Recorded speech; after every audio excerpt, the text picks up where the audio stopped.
Good morning everyone. তো এগুলো সবই আমার ট্রপিক্যাল হিবিস্কাস। তো বর্ষাকালের ক্ষেত্রে একটা কমন সমস্যা, এই গাছটা যেমন দেখতে পাচ্ছেন, এটার নাম হচ্ছে আপনার ফরমোসা ব্ল্যাক পার্ল। ঠিক আছে, তো দেখতেই পাচ্ছেন গাছের পাতা পুরো হলুদ হয়ে পড়ে গিয়েছিল।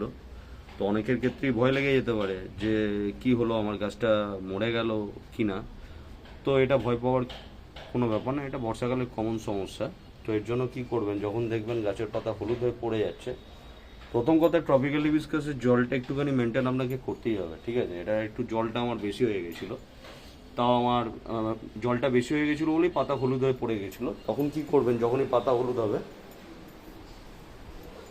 মিস্টার টপ, ঠিক আছে, এটা বেস্ট ফাঙ্গিসাইড। ঠিক আছে, তো এটা আপনি 2 ml/1 লিটার সপ্তাহে 2 সপ্তাহ অন্তর আপনি স্প্রে করতে পারেন।